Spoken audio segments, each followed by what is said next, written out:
మకర సంక్రాంతి రోజున ఈ పనులు అస్సలు చేయకండి. ఈ సంవత్సరం జనవరి 15వ తేదీన సోమవారం నాడు మకర సంక్రాంతి పండుగను జరుపుకోనున్నారు. ఇదే సమయంలో సూర్యుడు దక్షిణయానం ముగించుకొని ఉత్తరయానంలో ప్రయాణం ప్రారంభించనున్నాడు. ఈ పవిత్రమైన సమయంలో కొన్ని పనులు చేయకూడదు. స్నానం చేయకుండా ఏమీ తినకూడదు. ముఖ్యంగా నది స్నానం చేసేందుకు ప్రయత్నించాలి.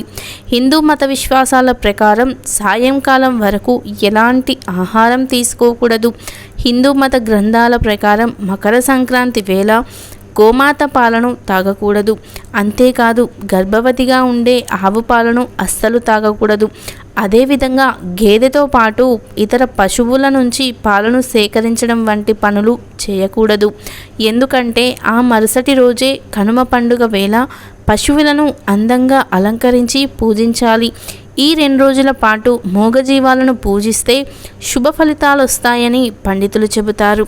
మకర సంక్రాంతి వేళ దాన ధర్మాలకు చాలా ముఖ్యమైనది. హిందూ సాంప్రదాయాల ప్రకారం ఇలా చేయడం వల్ల శుభ ఫలితాలు వస్తాయి. అయితే ఈరోజు మీ ఇంటికి ఎవరైనా వస్తే వారిని ఖాళీ చేతులతో వెనక్కి పంపకండి. మీ శక్తి సామర్థ్యం మేరకు ఏదో ఒకటి ఇచ్చి పంపండి. మకర సంక్రాంతికి ప్రకృతికి అవినాభావ సంబంధం ఉంది. ఈ పవిత్రమైన రోజున రైతులు పండించిన పంటలన్నీ చేతికొచ్చుంటాయి.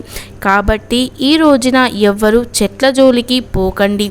ఒకవేళ ఈరోజు చెట్లను నరికితే వారికి అశుభ ఫలితాలు వస్తాయని పెద్దలు చెబుతారు. అయితే మొక్కలను నాటడం వల్ల శుభ ఫలితాలు వస్తాయి. ఈ పండుగ రోజున మద్యం, మాంసం వంటి పదార్థాలు తీసుకోవద్దు.